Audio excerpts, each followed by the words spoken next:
Wassalatu wassalamu ala rasulillah wa ala alihi wa sahbihi wa mawalah.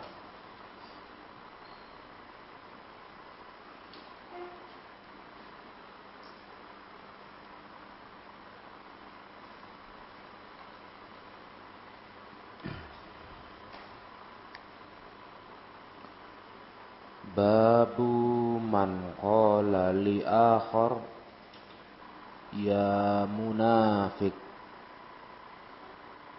fi ta'wilin ta'awwalahu.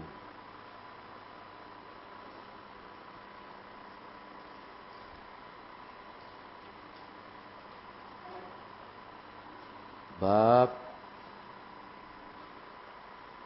barang siapa yang berkata kepada orang lain, hai munafik,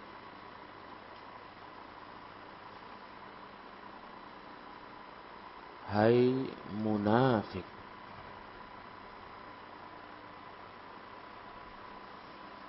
tapi dia mengucapkan itu fi ta'wilin ta'awwalahu, dalam keadaan dia mentakwil,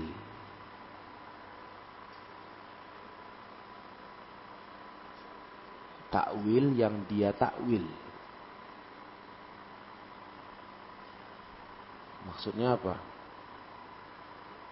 Bukan niatnya bilang he munafik, betul-betul kau munafik, bukan. Tapi dia memperkirakan, takwil, memperkirakan, bukan menuduh sungguh-sungguhan.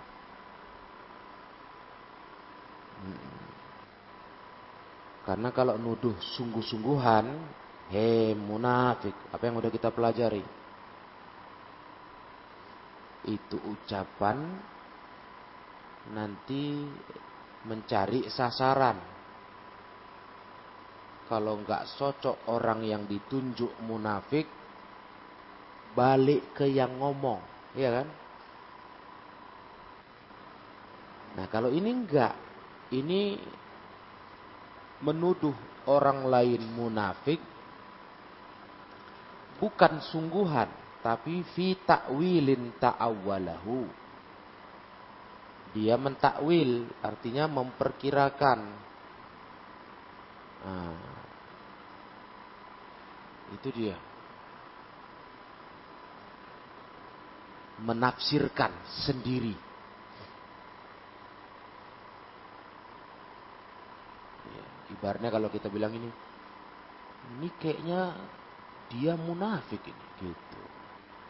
Bukan seriusan, sungguh-sungguh, munafik. Atau dia munafik, betul-betul serius, enggak.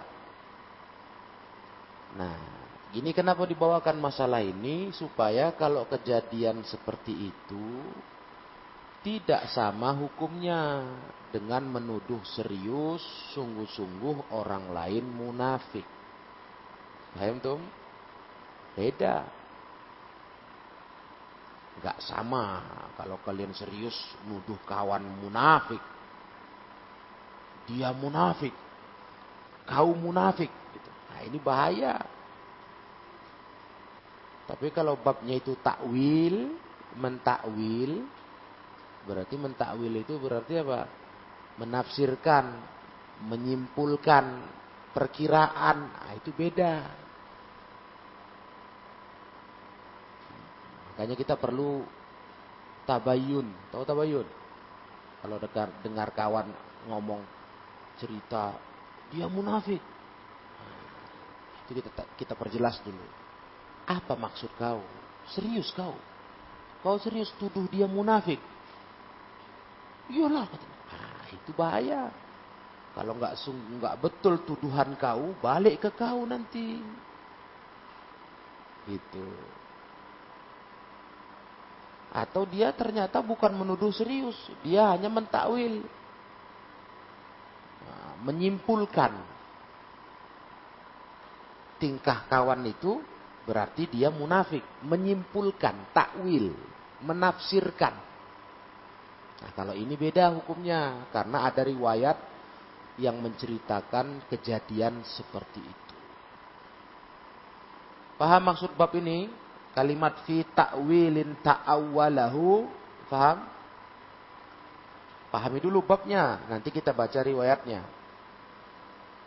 Berarti sekali lagi diulangi, simak baik-baik. Ini kasusnya menuduh orang munafik tapi tidak serius, tidak sungguh-sungguh, hanya sekedar menafsirkan, menyimpulkan saja.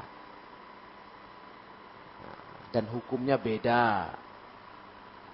Yang berat itu yang serius, itu berat.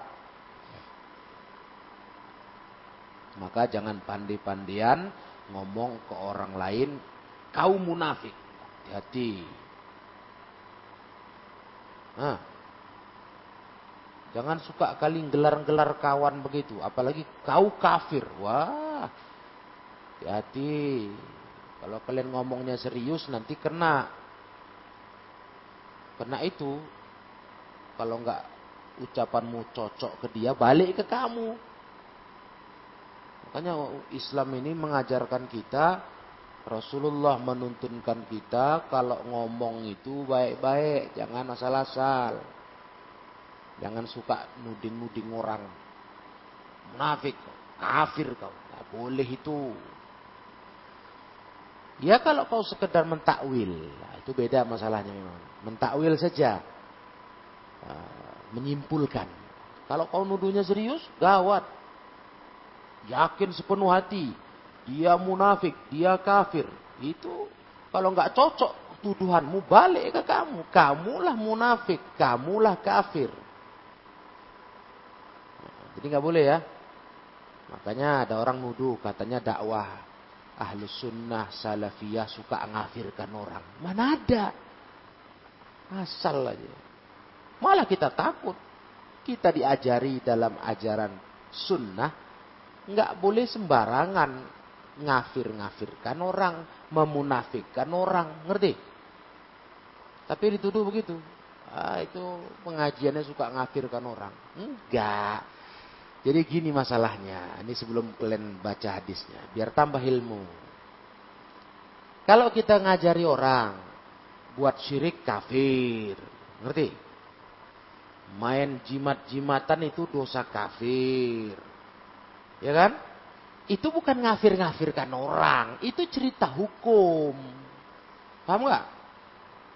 Kita gak tunjuk orang. Kita cerita hukum. Siapa menyekutukan Allah, menyembah kuburan, itu kafir. Bukan orangnya kita tunjuk. Kita cerita hukum. Beda. Paham gak? Nah, sama kita cerita hukum. Bahwasanya siapa mencuri dengan jumlah yang sudah sekian, potong tangan. Bisa kita dituduh, oh berarti ini kelompok mau main potong tangan orang aja ini. Enggak lah. Kita cerita hukum. Masalah prakteknya itu harus ada syarat. Yang meraktekkan pemerintah, bukan kita. Hati-hati. Orang-orang ngaji salafi itu main potong aja itu katanya. Iya. Nah, enak aja dia bilang. Siapa mencuri potong tangan. Loh itu hukumnya memang. Cuma mempraktekkannya. Mana pula kita berani. Kalau tidak ada izin pemerintah. Ngerti? Siapa berzina udah menikah. Dirajam melempar batu sampai mati. Bukan kita mau buat itu. Itu hukum negara. Harus ada pemerintah Islam. Kita cuma cerita hukum. Nah itulah masalahnya. Jadi ketika kalian ngajar tauhid kan nanti kalian akan nyinggung syirik. Betul nggak? Kalau syirik apa dosanya? Dosa apa itu? Dosa kekafiran nggak? Iya. Orang syirik itu kafir. Nah, ketika kita bilang begitu, disimpulkan oleh orang yang nggak suka dakwah ini, kan pengajiannya ngafir-ngafirkan orang. Nah, itulah dia. Padahal kita punya ilmu menunjuk orang lain kafir, hei munafik, itu bahaya. Harus betul kali itu. Kalau nggak balik ke kita. Senjata makan tuan. Paham semua? Jadi nggak ngerti orang-orang itu. Salah tanggap. Kita cuma bicara hukum kok. Kalau buat begini kafir. Ya begitu kata Allah. Yang nggak berhukum ke hukum Allah, kalau dia ridho, dia terima senang hati, kafir. Kan betul begitu. Ayat yang bilang, ya kan? Nah, kalau dia ridho, dia menganggap hukum selain Allah hukum lebih baik dari hukum Allah. Apa dosanya? Kafir. Wa may yahkum wa man lam yahkum bima anzalallah faulaika humul kafirun. Orang nggak berhukum dengan hukum Allah dalam kondisi dia ridho, dia senang, dia yakin hukum selain Allah itu hukum terbaik, dia kafir. Bukan berarti terus kita dituduh, ngafir-ngafirkan orang nih, ngafir-ngafirkan pemerintah. Bukan. Jadi sebetulnya begitulah masalahnya. Dakwah ini difitnah. Awas kalian, jangan belajar paham salaf itu suka ngafir-ngafirkan. Mana ada kita ngafir-ngafirkan orang.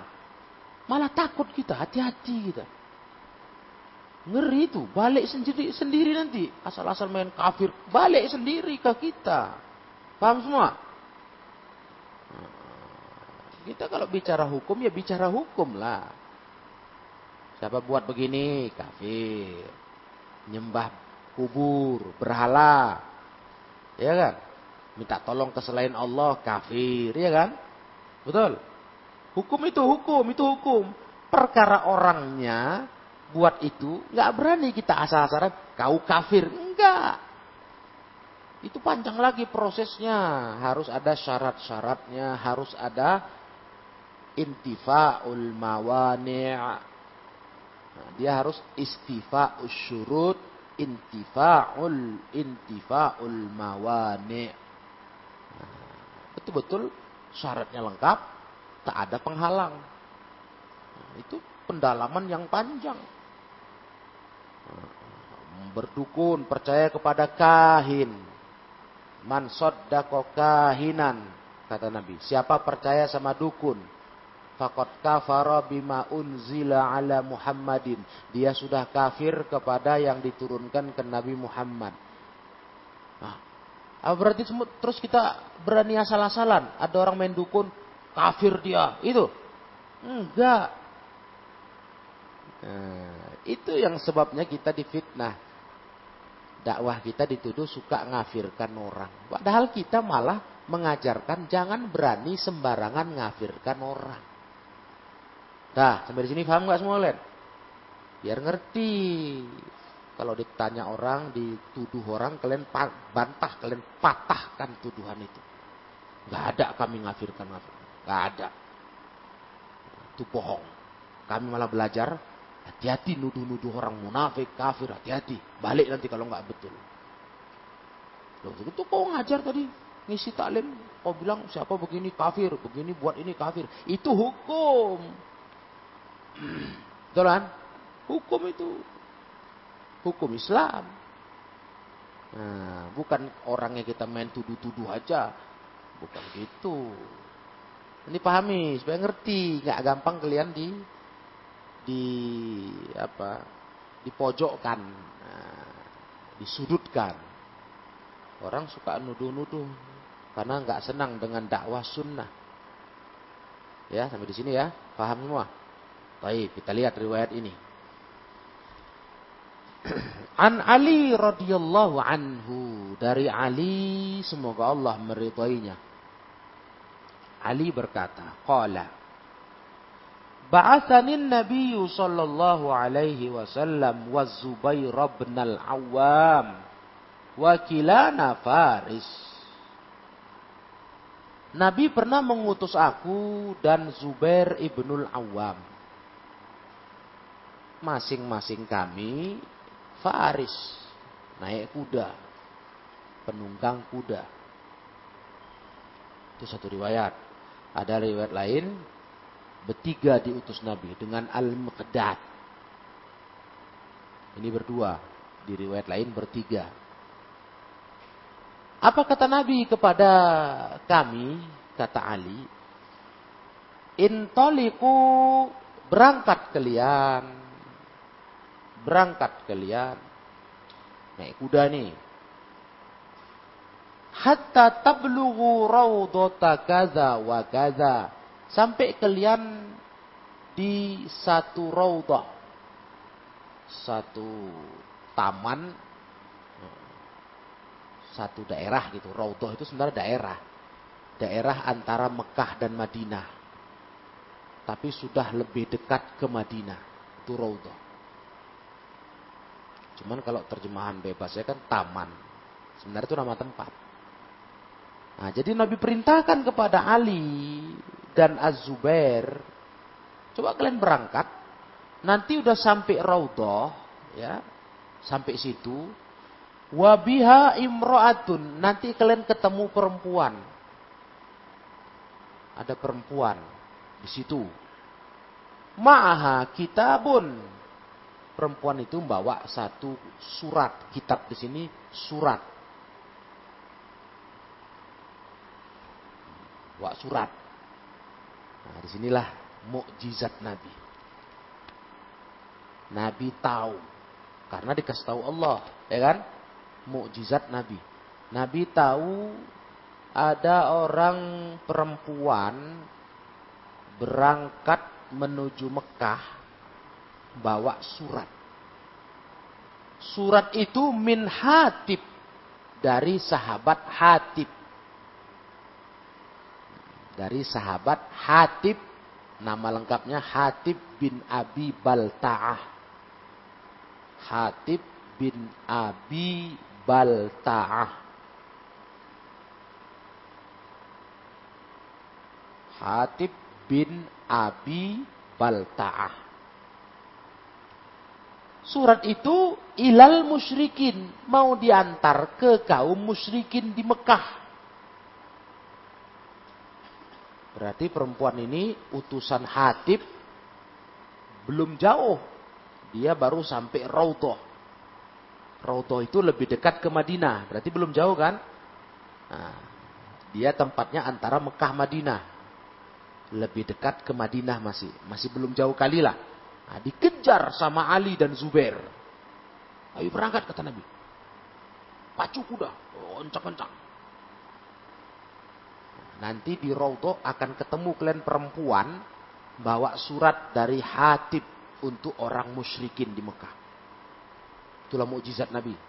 Nabi tahu walaupun Nabi nggak tengok. Nah, karena apa? Dari mana dapatnya? Dari wahyu. Dikasih tahu sama Allah lewat malaikat. Nah, kemudian fa'tuni biha. Surat itu ambil, bawa akan ke aku kata Nabi. Bawa sini dia. Perempuan itu bawa sini. Ambil suratnya. Itu pesan Nabi. Maka fawafainaha tasiru ala ba'irin laha. Kami pun menemui perempuan itu. Betul ada. Dia sedang berjalan di atas untanya. Nah, jalan pakai unta kan santai. Makanya terkejar sama sahabat Ali dan Hatib. Nah, sahabat Ali dan Zubair. Nah, kalau itu mah naik kuda dipacu, balap. Perempuannya naik unta, santai. Nah, gak dapat ketemu di raudhah itu. Lagi jalan. Pas sekali perhitungan Nabi. Nabi dapat wahyu. Haitsu wasafa lana Nabi sallallahu alaihi wasallam, persis seperti yang Nabi sifati kepada kami tentang wanita itu. Pas sekali ciri-cirinya. Begitu ketemu, langsung Ali dan Zubair berkata, "Faqulna al-kitabul ladzi ma'aki." Bawa sini, serahkan surat yang kau bawa, yang ada padamu, ma'aki. Kenapa domirnya? Ma'aki, bukan ma'aka. Kenapa? kok ma'aki? Biasa kan ma'aka. Kenapa? Nggak tahu juga, ini dipecat aja di kelas muallimin. Hah? Kenapa? Haris? Mu'annas, hampir dipecat Haris ya. Malu muallim jadi guru. Domir kaki pun nggak tahu. Mana surat yang kau bawa? Sini. Ditanya sama sahabat Ali dan Zubair. Qalat ma ma'ya kitabun. Kata perempuan itu, nggak ada aku bawa surat. Bohong. Nah, fabahasnaha wa ba'iroha. Kami cari, kami geledah untanya. Di mana? Ada nggak surat diselipkan di unta itu? Unta kan biasa pakai pelana untuk orang bisa duduk di atasnya nggak jatuh, ya kan? Kayak kuda. Nah, gitu dia. Kami cari. Nah, maka faqala sahibi, kata kawanku, siapa? Zubair, yang bilang Ali nih, yang cerita Ali. Kawanku bilang apa? Ma'aro. Nggak ada, aku tengok surat itu. Digeledah untanya, nggak ada. Jadi apa kata Ali? Fakultu ma kazaban nabiyyu wallazi nafsi biyadih. Gak mungkin Nabi bohong, kata Ali. Yakin kali Ali, Nabi itu gak mungkin bohong. Demi zat yang jiwaku berada di tangannya, demi Allah. Nah, itulah sahabat. Percaya kali sama Nabi. Nabi gak mungkin bohong. Nabi kan pesan sama kita, ada dia bawa surat. Dicari di unta, nggak ada. Kalau sahabat Zubair bilang, nggak ada, aku tengok, ma'aro, nggak nampak. Kata Ali, nggak mungkin Nabi bohong, cari lagi. Begitu. Mungkin kurang teliti. Nah, maka apa kata Ali? Nabi nggak mungkin bohong. Lantas Ali berkata, la ujarridannaki aw la tukhrijannah. Perempuan, kau pilih mana kau? Ku telanjangi atau kau keluarkan surat itu? La ujarridannaki, ku telanjangi kau atau kau keluarkan surat itu. Perempuan kan malu ditelanjangi, ya kan? Aurat. Iya, tapi nggak bisa ini harus dipaksa. Kau nggak keluarkan surat, ku telanjangi kau, kata Ali. Karena mungkin disembunyikan di badannya, ya kan? Nah, kemudian fa'ahwat biyadiha ila hujzatiha wa 'alaiha izarun suf. Mendengar ancaman Ali, perempuan ini takut.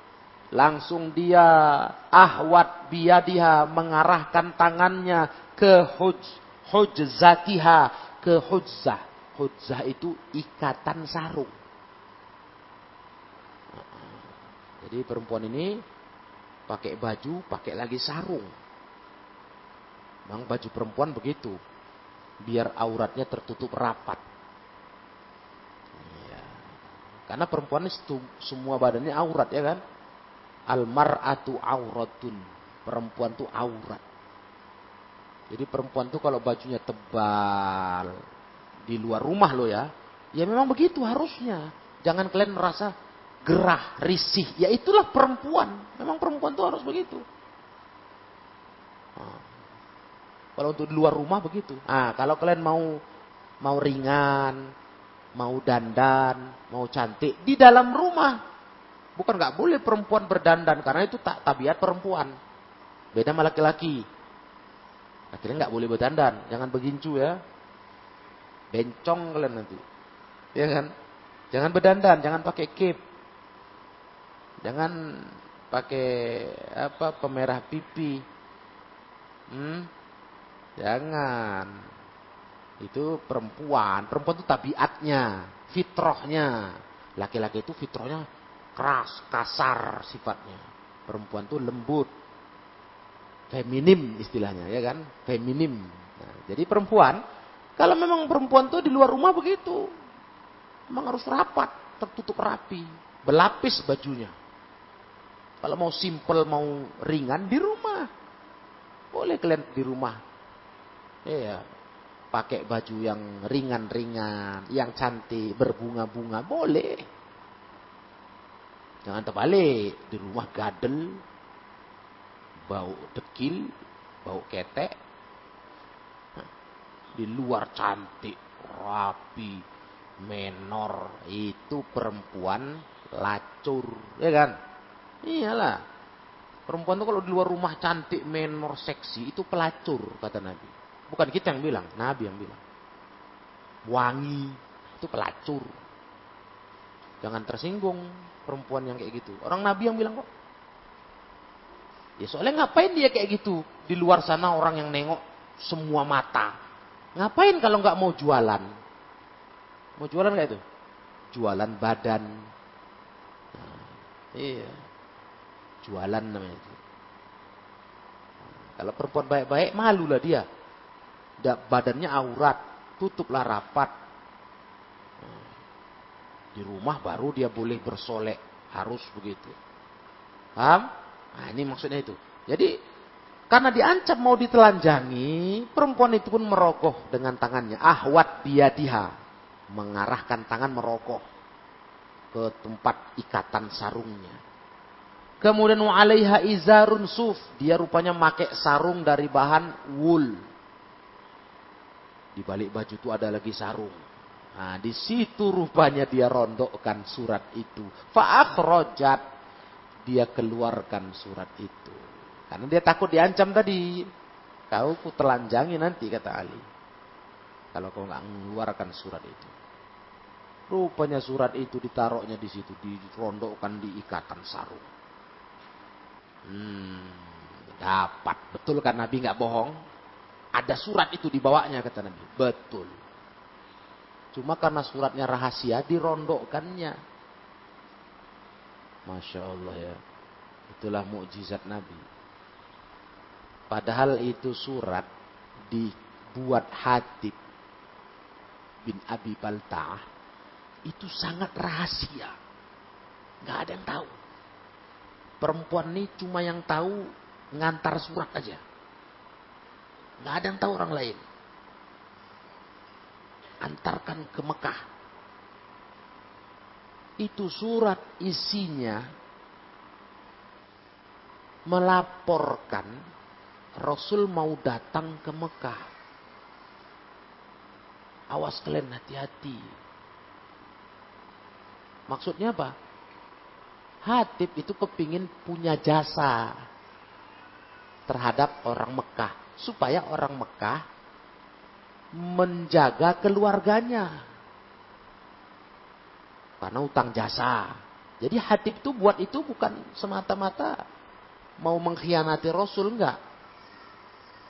Cuma ingin cari muka lah sama orang Mekah, istilah kita. Nah, jadi kalau orang Mekah dikasih tahu, dari siapa ini kabarnya? Dari Hatib. Nah, keluarga yang tinggal di Mekah itu dijaga mereka, nggak diganggu. Nah, itu aja niatnya. Nah, membocorkan rahasia Nabi mau menyerang Mekah. Nah, ini kan tidak boleh sebenarnya, bahaya.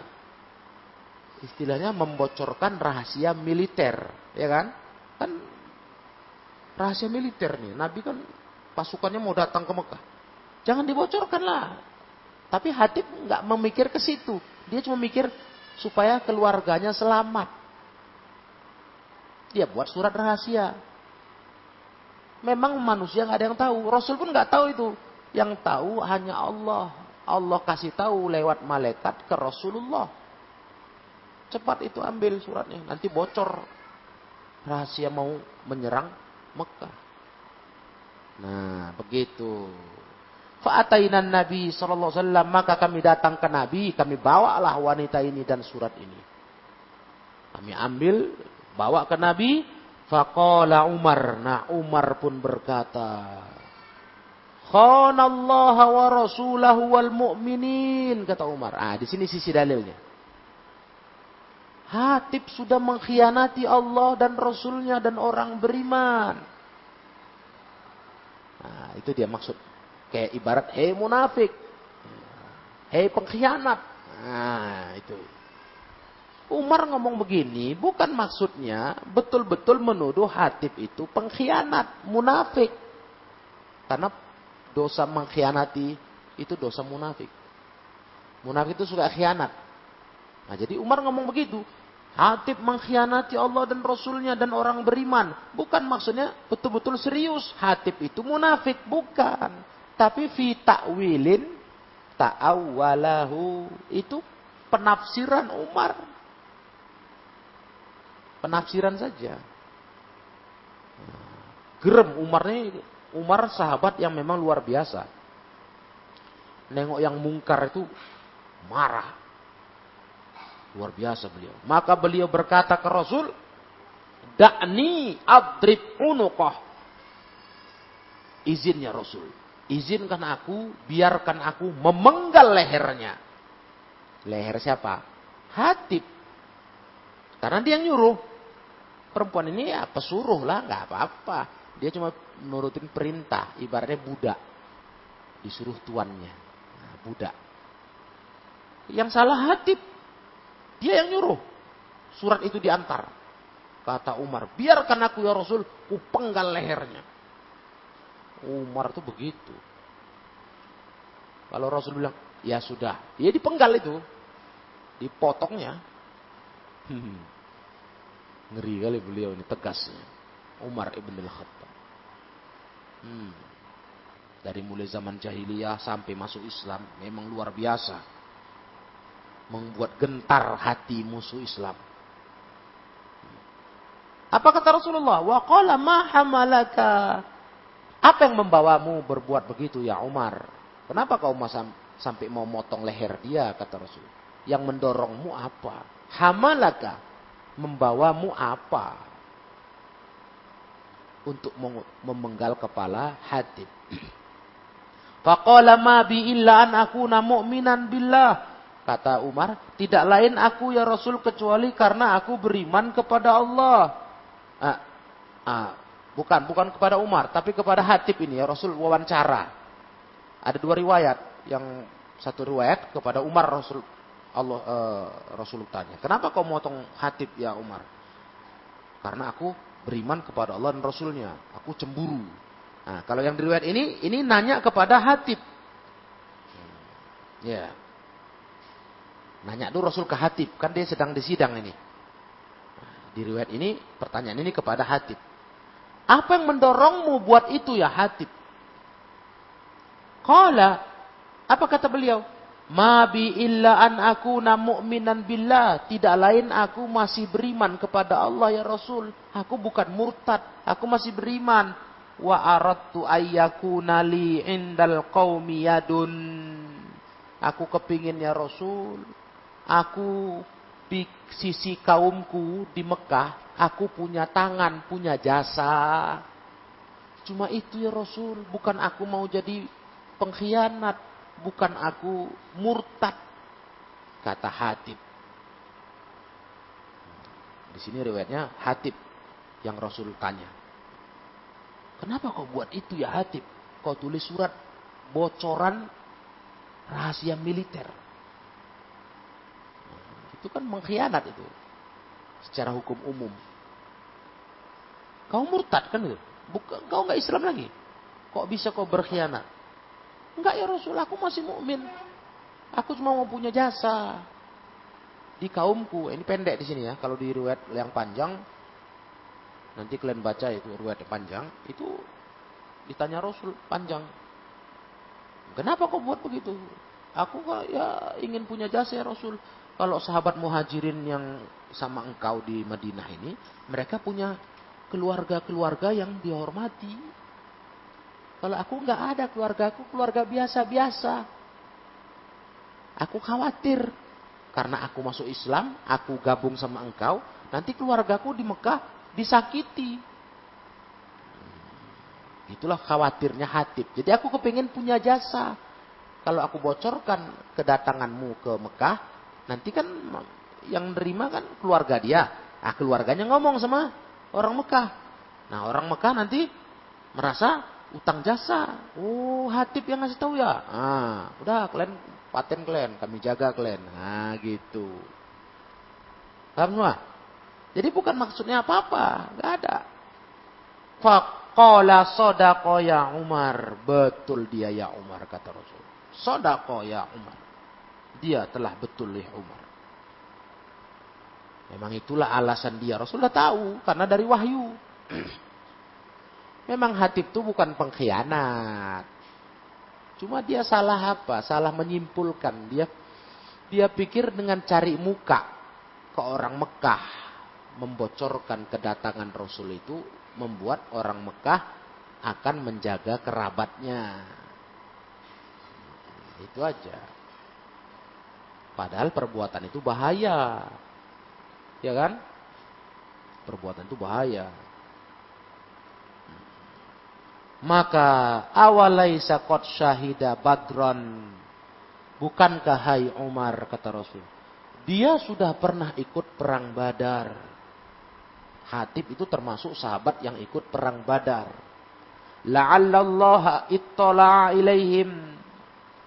Allah Ta'ala itu sudah mengetahui mereka.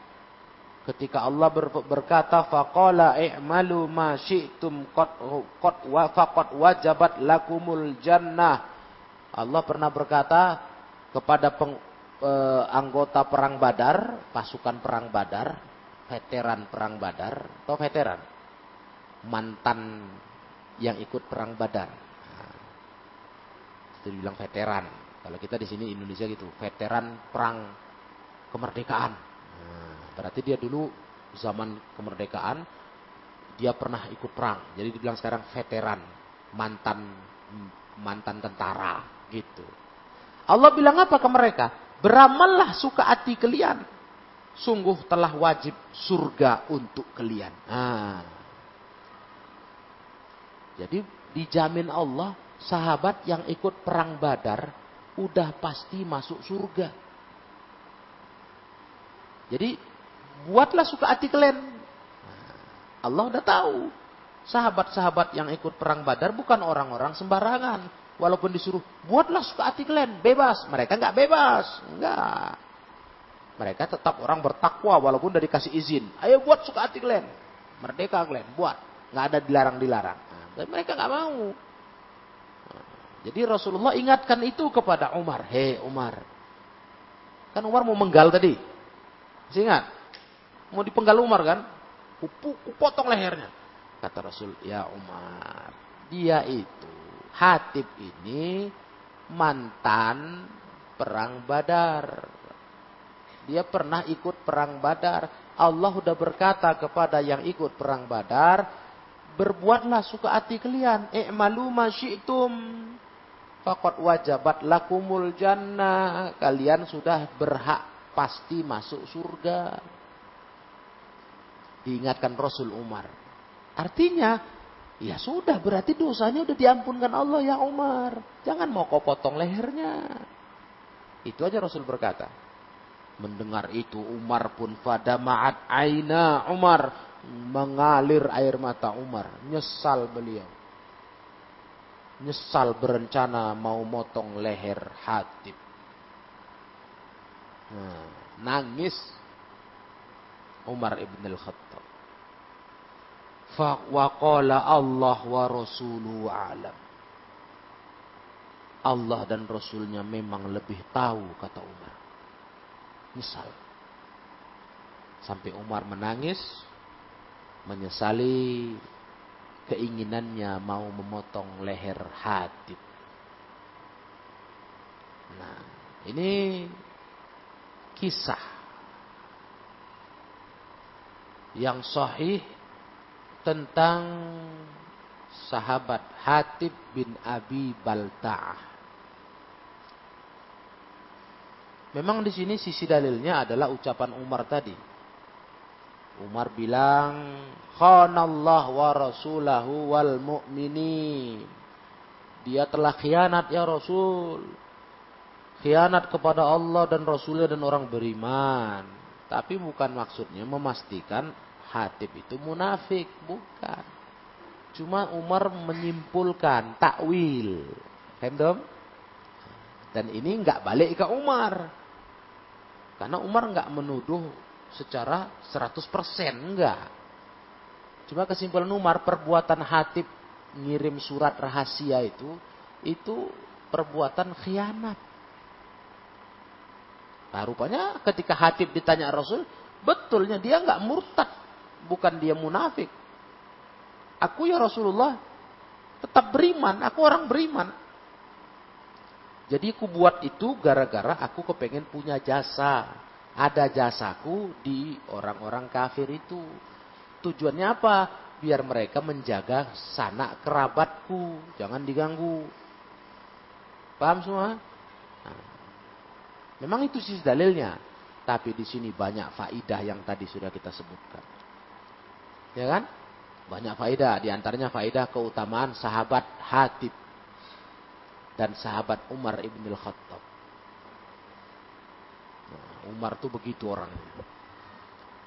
Kalau udah terasa salah, Umar tuh gampang nangis.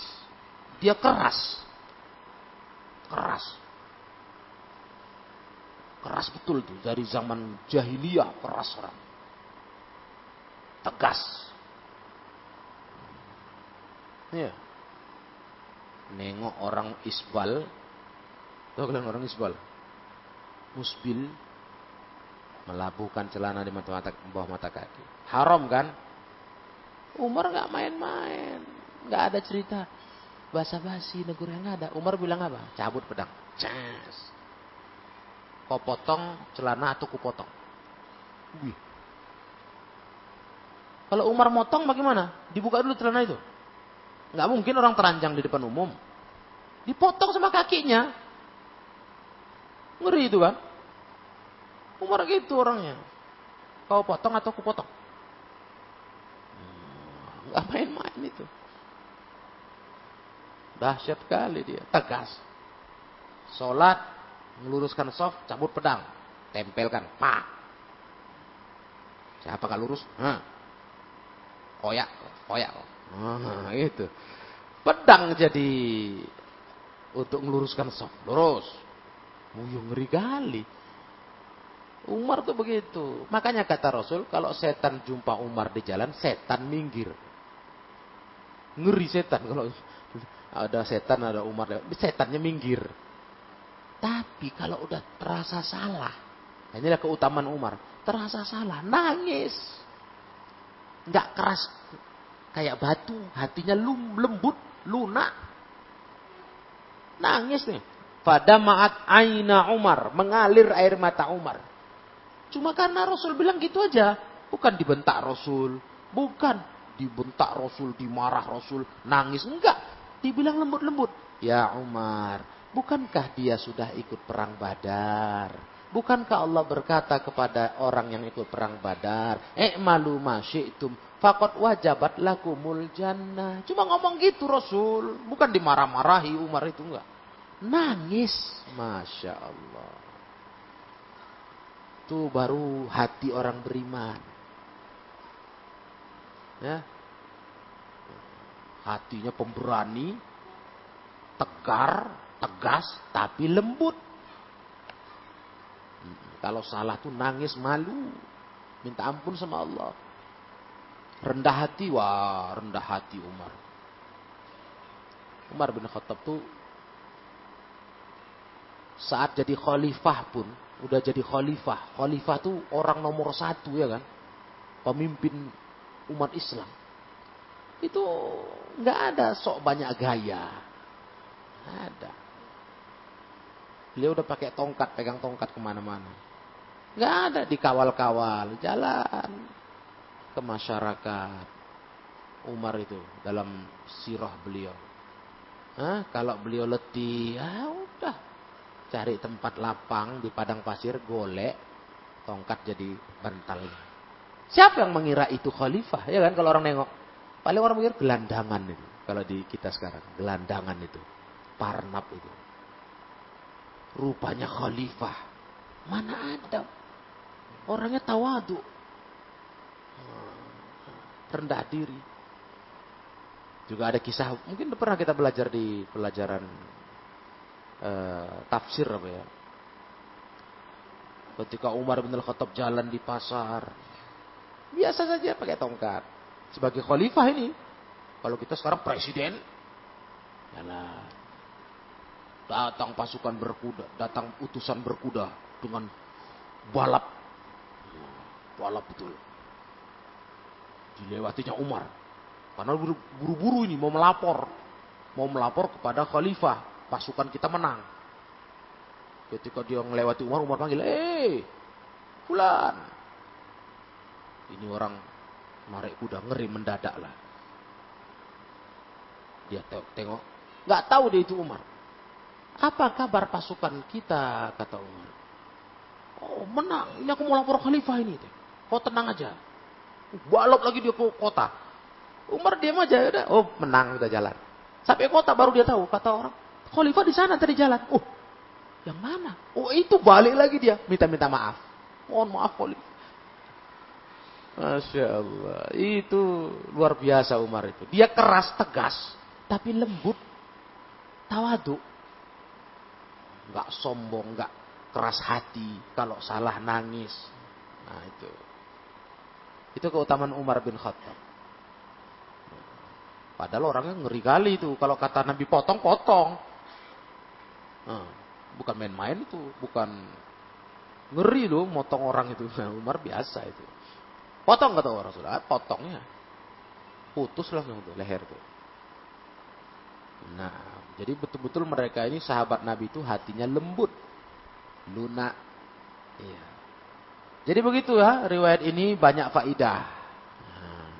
Banyak faedah.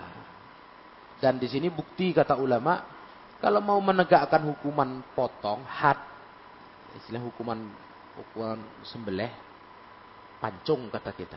Itu harus izin dulu sama pemimpin. Kayak Umar kan, izin dulu sama Rasul. Kalau Rasul nggak izinkan ya sudah. Makanya nggak boleh hukum Islam itu ditegakkan perorangan. Kayak mana tadi yang kita singgung. Nggak boleh potong tangan pencuri, kita yang menegakkan. Nggak boleh. Cambuk bagi pezina yang belum nikah, rajam bagi yang sudah nikah. Nggak boleh kita yang menegakkan rakyat. Izin penguasa. Dukun dibunuh. Kan itu kata Rasul. Haddul kahin darbuhu bisaif. Dukun itu hukumannya penggal pakai pedang. Nggak boleh kita yang melakukan. Itu harus pemerintah. Paham semua? Nah, Umar aja izin Nabi. Ya Rasulullah. Da'ni adribu unuqa. Izinkan aku motong lehernya. Oh nggak boleh. Jadi Islam tuh begitu. Nggak boleh main hakim sendiri. Nah, nggak boleh. Kita kalau bicara hukum, ya bicara aja. Cuma masalah prakteknya harus dengan izin penguasa. Paham semua? Wadih riwayat ini. Nah, jadi ini melengkapi apa yang kita belajar kemarin-kemarin itu.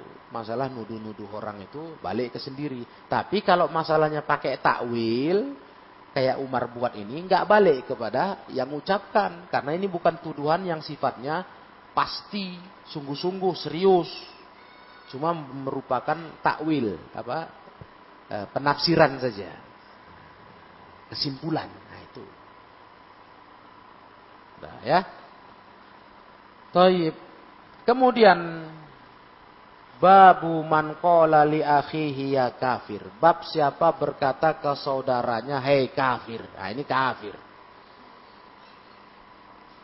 An Abdullah bin Umar, dari Abdullah bin Umar, anna Rasulullah sallallahu alaihi wasallam qala, "Ayyuma rajulin qala li akhihi kafir faqad ba'a biha ahaduhuma." Kata Rasul, siapa saja laki-laki yang berkata ke saudaranya, "Hei kafir," sungguh balik kepada salah satu keduanya. Kalau enggak yang ngomong, kena, atau yang dituduhnya kena. Pokoknya harus ada kena. Berarti kalau yang kau tuduh kafir, enggak kafir, balik ke kau. Ngeri kan? Jangan asal-asalan ngafirkan orang ya. Enggak boleh. Balik ke kita nanti kalau enggak cocok. Kemudian an Abdullah bin Umar. Masih dari Abdullah bin Umar. Anna Rasulullah sallallahu alaihi wasallam qala, "Idza qala lil akhar kafir, faqad kafara ahaduhuma. Kata Rasulullah, kalau ada seseorang berkata ke orang lain, kafir, kafir kau, sungguh telah kafir salah satu keduanya. Entah yang dituduhnya kafir betul atau balik ke dia. Pokoknya ada yang kafir tuh, salah satunya. Nah, itulah ngerinya sembarangan nuduh orang kafir. In kana alladzi qala lahu kafiran faqad shadaqa. Kalau yang dia tuduh dengan ucapan kafir itu memang pas, sungguh dia benar. Berarti itulah kafirnya. Saudaranya itu kafir kalau betul. Kalau betul. Wa illam yakun kama qala lahu. Kalau enggak betul seperti yang dia bilang ke saudaranya itu, berarti dia nuduh sembarangan, maka faqad ba'allazi qala lahu bil kufri. Kembali kepada orang yang bilang kafir tadi. Jelas? Jelas kan? Jangan sembarangan. Jangan enak-enak aja ngafir-ngafirkan orang. Betul itu. Kita nggak pernah gitu kok. Cuma dituduh aja kita dakwah ini begitu. Mana pernah kita asal-asalan. Kafir-kafir. Mana ada. Kita punya ilmu. Itu bahaya itu. Nuduh-nuduh orang kafir. Makanya kelompok-kelompok yang suka ngafirkan orang. Seperti kelompok Ahmadiyah. Qadianiyah. Ya. Atau yang sering sekarang banyak di masyarakat ini LDII. Islam Jamaah. LDII. Itu yang bukan kelompoknya kafir. Najis. Jadi mereka punya masjid. Banyak, beberapa masjid lah. Itu kalau orang luar sholat. Dianggap najis. Karena enggak masuk pengajian. Pulang orangnya sholat dipel itu. Tempat sholatnya. Masya Allah. Nah, ini ngeri ini kelompok ini. Masa orang di luar kelompoknya kafir? Kan gawat itu. Walaupun orang tua. Orang tuanya nggak ikut pengajiannya. Kafir. Nggak boleh megang bajunya. Nggak boleh nyuci. Nggak boleh nyentuh. Astagfirullah. Itu ngeri itu. Bahaya itu. Main kafir-kafir aja semua orang. Kalian salaman, kalaupun dia segan nolak, habis itu dicuci ya tangannya itu. Jijik dia, kita kafir najis. Nah itu, kita bukan begitu dakwah ini. Paham kalian? Nggak gitu. Mana ada orang di luar pengajian kita kafir. Nggak ikut taklim kita kafir. Ngawur itu.